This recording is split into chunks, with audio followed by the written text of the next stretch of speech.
the many challenges Nigerians face when it has to do with metering and boy. And when it comes to those kind of subject matter, of course, they have to speak up. Well, a couple of days ago, the president did direct the NERC to end estimated billing and ensure the meter Nigerians. Now that is what we're discussing this morning. We've got Yahaya, who joins us. It's Yahaya, beg your pardon, Yahaya Tunji, who is the secretary, MOMAS, Electricity Meter Manufacturing Company. Good morning, and thank you for joining us today. Good morning. Yes, thank you for having me. All right, the MAP scheme is there, but now that the president has given this directive, should those customers who have been complaining be happy? Should they be expectant that this or estimated billing is about to become history? Thank you very much, Amberly. It is indeed a welcome development, the initiative of the federal government of Nigeria to really put an end, a definitive end to estimated billing in the Nigerian electricity supply industry. Metering customers is very, very critical to energy accountability and ending the illiquidity crisis, the financial illiquidity crisis that we have in the power industry. However, what the president has actually, the directive that the president has actually given is that a 35% waiver that was a 35% import tariff that was imposed on the importation of electricity meters should now be removed for a period of 1 year. That means that fully built units, which you call FBUs, can now be brought into the Nigerian market and with a waiver of 35% import duties. The essence of that, or should I say that the rationale for that decision is that there is no local capacity to produce these electricity meters. So they find that, according to the Nigerian Electricity Regulatory Commission, is that the metering gap is over 5 million meters. That was even as at 2015. I think the latest statistics as at 2020 now is somewhere about 6,750,000 electricity meters.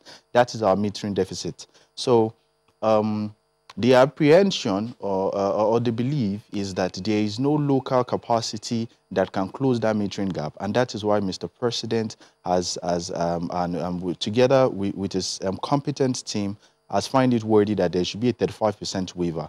However, let me give you some statistics. Locally, in Nigeria, I can tell you, for example, that I know of an electricity meter manufacturer that has an internally that has a monthly manufacturing capacity of about 50,000 meters. That is if they do double shifts, 50,000 meters monthly. So what you have is that in a year where that company can churn out easily about 600,000 electricity meters. So in a 5-year period, that company can actually churn out 3 million meters, which is 60% of the metering deficit, according to the statistics given us for NEC. And I can reliably inform you, sitting here this morning, that we have 9 different manufacturers and assemblers cut across the federation.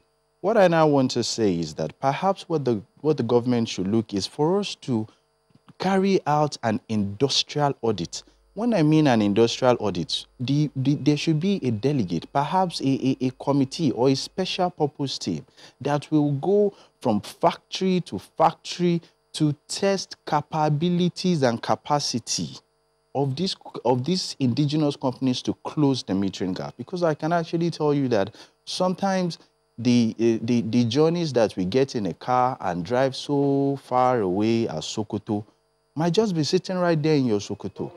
Why do they say that we don't have the capacity to close that gap? The belief is that we don't have the capacity to grow that gap internally. That is in the Nigerian market. Mm-hmm. It is perceived that the local manufacturers do not have capacity to do that. But what I'm telling you is that some of the local manufacturers now, we have about 9 of them. We have manufacturers and assemblers. You know, manufacturers under Nigerian laws is divided into 4 broad heads. We have the semi-knockdowns, which, I mean, basically maybe the meter comes in like 2 pieces or more. You have the complete knockdown, which maybe the meter comes in like maybe multiple parts and you have to put them together. Those are assemblers. You have original equipment manufacturers and original band manufacturers. These are persons who have actually invested in research and development, and they have actually designed the hardware and software of the metering unit. All of these capacities exist in Nigeria. Just one moment. Now, tell us straight up, do we have the capacity to close the metering gap? Locally, yes. Locally? Yes. Okay. What will it take? Because we have also heard in time past that there are meters that have been delivered to people, and maybe the discos say, no, this one doesn't meet the required standards, and consequently, they are not usable, and they revert to using estimated billing. Is that real, and what happened, and how do we reverse that? Thank you very much for speaking on standards. In the Nigerian electricity supply industry, in the metering subsector, we actually have standards. But for me, I've always said at forums that I've spoken is that for standards, the standards in Nigeria is largely vague. Let me give you an example. Is that meter is not like rice and beans, so you cannot really sell to maybe the end user directly, or you can send to maybe a company. You will only have 11 customers, which are the 11 distribution licensees. Now, the specification for metering for Ikeja Disco is different from the specification for metering for Port Harcourt Disco. This varies far from what is required in Yola. So what the essence is that manufacturers are unable to invest in manufacturing on products and stocking them in their factory. This is because that you have not locked out on your off-taker. So manufacturers need guaranteed off-taker. So for example, now you manufacture 50,000 pieces of electricity meters sitting there in your warehouse that can meet the specification of Ibadan electricity. And then your procurement customer comes, and then it happens to be Benin Disco, or it happens to be Yola. You know, it happens to be Yola. How do you meet that? That means the 50,000 there now, there's no way that you're going to recoup your investments through revenue of sales. So I have always advocated that there is need for standards for all the distribution companies, the regulator, and the Ministry of Power to come together. And for us to narrow down on one meter that we can use, so that our local manufacturers can now start to develop core competence and invest in the efficient development of those metering units. Who determines these standards? If it is the NERC, why do we have varying standards for different areas and different states? No, they do not have various standards for different states. They have a unified standard, which we have the metering testing unit, we have NEMSA, we have NEC. The industry is very regulated. But what I am saying is that the distribution companies have liberty to choose that, okay, I want my meter to be smart, I want my meter to be analog, I want to be able to check. There comes the challenge right there, Mr. Yaya, because the discos are not the ones paying the customer for the meters. It's the customer that is going to pay, right? The discos are not the ones paying the customers for the meters? Is the disco the one paying for the meter to be used by the customer, or is the customer that is going to pay for it? You know that in 2018, Nigeria Electricity Regulatory Commission brought the meter asset provider regulation. What this regulation did was that it introduced a new market participant into the Nigeria electricity supply industry. And what that market participant will do now is that they are going to finance, procure, install, operate, and maintain metering units. So basically, we have two heads under the MAP unit. You can choose, the customer can choose to do the upfront payment, which prices have just been reviewed, or they can do like a financing, like a pro rata payment, whereby the meter can be deployed on their walls and over an amortization period of about 10 years, and this will be deducted from the vending of the customer. Ultimately, the customer pays for the meter. That's correct. Okay. Now, if the customer is the one that is going to be paying for the meter, then there needs to be some form of interface. I'm not sure how effective that has been, because that was also ordered by the NERC. Well, what do you mean an interface? The NERC, has already said that there needs to be a conversation between the discos and the people.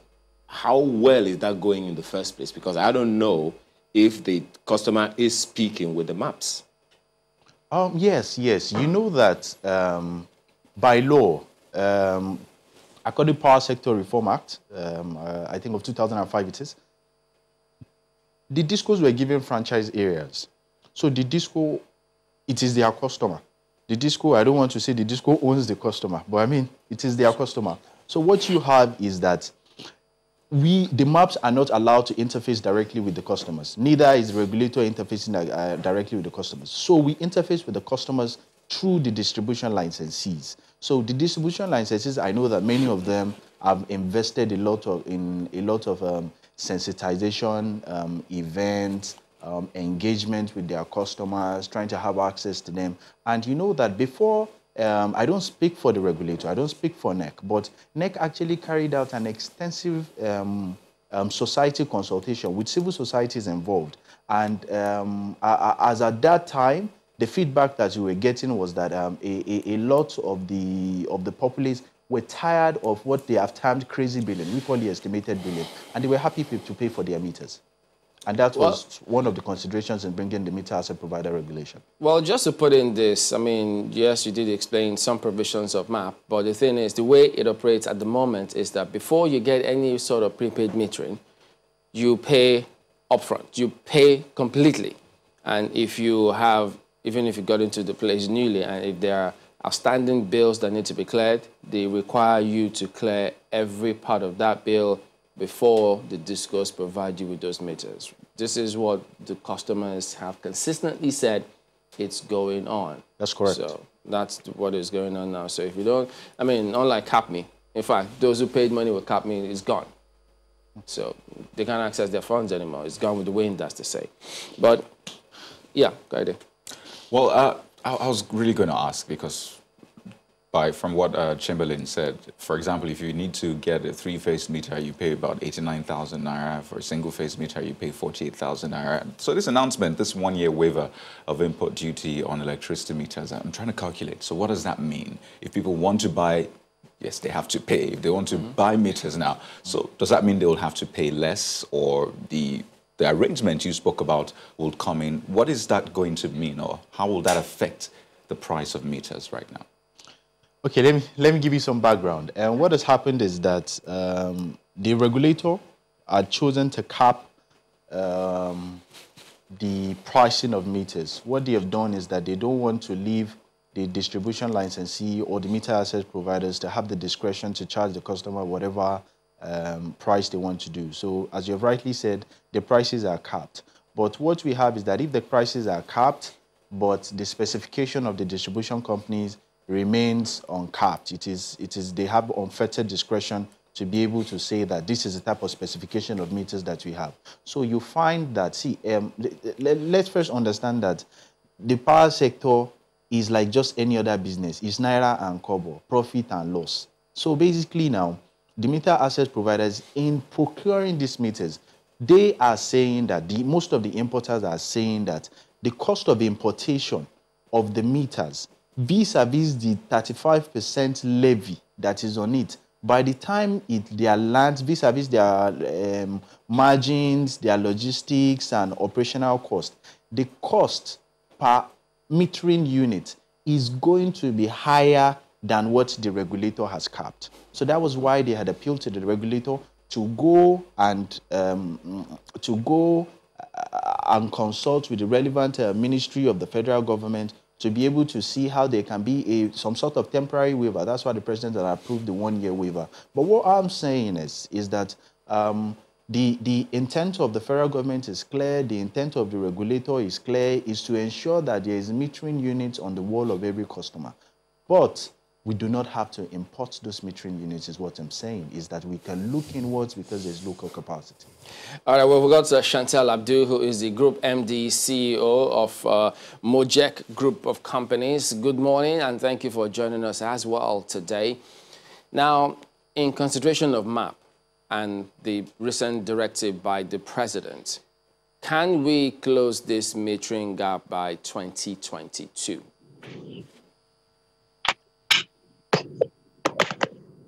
Good morning, and thank you very much for having me on the show. It's good to be here. I absolutely think it's possible by 2022. However, I think what's important is that we must invest in the necessary infrastructure. And that infrastructure, of course, is the manpower necessary. So I tell people that procurement is the easy part. The hardest part is the rollout and executing of these is the actual rollout. Now, the rollout is a very, very tricky subject because that requires trained, skilled, technocrats. And by technocrats, I mean technicians, installers. There's a whole process to it that would make the ease of, the deployment of meters a lot faster. At Mojek, we came up with a process. At Mojek, we came up with a process that it's a mobile map process that made it easy for us to be able to roll out meters to customers in Nigeria. This made it possible for us to actually go into communities. And when we are in these communities, we're able to speak to members of the community and roll these meters out in literally 2-3 days, right? So you go through the entire process, which is KYC. Something that we don't appreciate today is that most utilities don't even have the data on their customers, right? So they don't have accurate, maybe information, addresses, or what have you. So how do you go to meet someone if you don't have the the right address, the right phone number, and how do you bill them right afterwards if you don't have the right information? So the KYC process is the start. Then you must survey this customer. To survey this customer, you must obviously go to the customer's house and make sure the customer's house is meter ready, right? Most times, most customers' homes are not meter ready. So this mobile map process, without trying to go through the entirety of it, makes it easy, right, for you to embed in a community, target a community of 2,000 customers, 3,000 customers, and go through the entire exercise. Just a minute, Chantel. When you say that they are not meter ready, could you explain so that they know what you mean that they're not meter ready most times? So being meter ready is for your home to be meter accessible. So, for instance, most people's homes are, there's poor wiring, there's poor cabling, right? So those cables obviously we have to get the right cables, get the right wiring. Sometimes, you see a house, but there may be 4 people who live in the house, right? Or there may be, what I mean by that is you see a building, but there may be 4 residents, meaning their house may be partitioned into 4. And whereas prior to, they all got maybe one estimated bill. So there's a separation required there. So there's a whole new set of wiring that also needs to be done, right? So those are some of the things that needs to be done for this to be meter, ready. Now, I think the MAP program has given a lot of operators, right, the experience. Well, many of us have been in the field for several years, right? So Mama just spoke before I did. And we've been doing this for years. So we know what it takes, right, to be able to run a meter program where you can install over 100,000 customers in a month as much as possible. What you need is that manpower, that reliable, trusted manpower that will be able to install the meters, in customers' homes, right? One moment. Rolling this out, instead of us using the traditional... Just a moment. Go ahead. I mean, in the context of this latest move by the government, I mean, you've talked about some of the other challenges you face, but in the context of this import waiver, this 1-year import waiver, we're thinking, is that what you really need? Is that going to be effective? Because you sound like there are other issues and this is just maybe a drop in the ocean. So how effective will this import waiver be to achieving that goal of metering everybody, and will it reduce the cost? I think the import waiver would, of course, would enable importers to be able to bring more meters in, which, of course, then would add to the supply. The issue we're actually having to some extent is obviously not a demand issue. It's a supply issue. So that's why the MAP program was brought up, right? So it was going to allow some operators to import meters and those of us who are manufacturers to manufacture in country. Those importers, of course, are required to have a 30% local content, meaning they must buy locally, right? So what that 35% waiver does is that it allows importers, as the gentleman alluded earlier, right, not to have to face a 35% levy, right? Which of course is not included in the price of the product at the time, right? In other words, the 48,000 that you had mentioned and the 80-something thousand, right?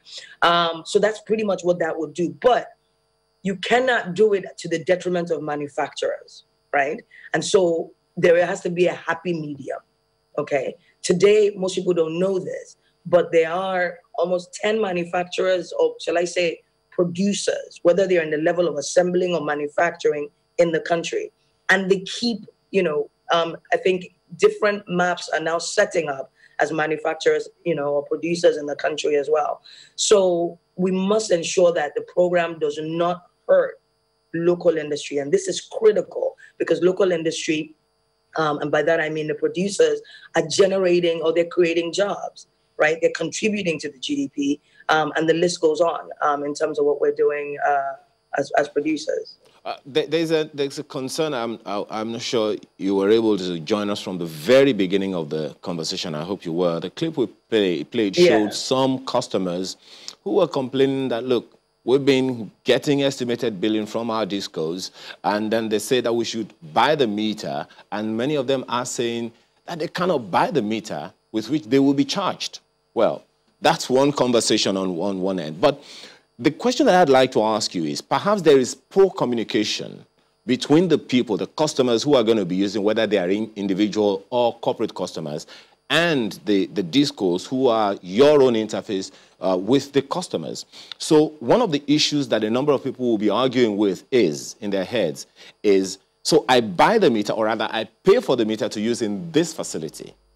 Can I take that same meter away with me to another place with my business because, after all, I paid for it? So I think that conversation needs to be made clear to people. How do you respond? Well, that's a very excellent question. But I think we're about to move into a new regime very soon. I'm sure you saw the presidential order as it relates to, this mass metering program. What the Nigerian power sector has seen is a multiplicity of programs, all in the effort or all with the direction to close the metering gap. This gap today exists at the official number is about 6 million. But when you consider the separations that I mentioned, it probably gets to about 10 million. Now, why is the end user paying for meters today? Ideally, they ought not to, right? However, it's been almost impossible because the utilities, right, their books are overladen with debt that it makes it almost impossible, well, not almost impossible for any investor to sort of come in alongside the utilities and roll out meters in masses like we need, right? So this program, right, then said, okay, like you mentioned earlier, CAPME was for willing customers who were able to pay. The same is true also for the MAP program, right? That MAPs, or rather customers who are willing to pay up front, right, would get their meters. But there's also a financing arm. And the MAP, and that's what distinguishes the MAP program from all other programs, is that if you can't afford to pay for it up front, you can finance or procure, or rather pay for it over a 12-month, 24-month, or longer period. Now, to answer your question, the regulator has stated that the utilities must pay. So this is literally a credit or a loan to the utility to say, look, I don't want estimated billing anymore. I would like to be metered quickly, right? The utility is therefore required to refund the customer in about 5 years, I believe, right? The amount they paid, right, for the meter. So at the end of the day, it's a lease, right? It's almost like it's a loan to your provider, and your provider will refund it. And as such, because your provider will be refunding it to you, right, he therefore owns the asset. And think about it. I like people to, I usually use this analogy rather, that a meter is a POS. So you don't go into a restaurant with your POS saying, hey, you're going to use my POS to pay for my meal that I just had in your restaurant. The merchant gives you the POS. In this case, what we're saying is this merchant may not be able to afford to give you the POS right now, but it's as though a charge is being given to you. So this merchant is providing you the meter, and you're paying for it somewhat through a charge, right, which will then obviously be refunded to you through rebates over a period of time. So as because they're very sensitive instruments, the end user, unfortunately, cannot move around with it, even though in an ideal situation, that's what probably makes sense. All right, Mr. Tunji, just quickly before we go, let me ask you, as things stand, for those who are waiting, hoping that they can indeed get this prepaid meter to stop the estimated billing, when is the most realistic time they can get it? Immediately. Let me allude to what... immediately? Yes. How do you mean immediately? That's what I'm about to explain to you. Let me allude to what Ms. Abudu said, is that the discos are open and they are willing and they're ready and accepting expressions of interest, applications for meters. But as she rightly said, you have to be ready to be metered. Some customers are ready to be metered, for example. Many have been ready since yesterday, and they can't get meters, as it were. They've been waiting and queuing. They even paid for CapMe, they did all that. They can't get it. No, CapMe is in the past, and it's some of the failures of CapMe, and that is why we are talking about MAP now. But what you've asked is that, can a customer be able to get meter? And I said, yes, the customer can get meter. If you approach your distribution companies, your distribution company has no interest or no incentive of not putting a meter on your wall, because the regulator has also capped the amount of estimated billing that can be charged on R2 and C1 customers. That is residential, unmetered, and commercial customers. That is C1. So in essence, they have to meter you. So if you put in an application, it will be forwarded to your map. If you're meterable and you have cleared all your bills, I think you'll be able to be metered in 7 days. All right, so they heard you. So for those out there, look, let us know what your experience is. Well, of course, we'll forward it to him because he says you should be able to get that immediately. But we have to thank you both for talking to us today. Tunji Yahaya, the Secretary, Momas Electricity Meter Manufacturing Company, and Chantal Abdul, the Group MD CEO, Mojek Group of Companies. We're back in a moment, everyone. Please stay with us.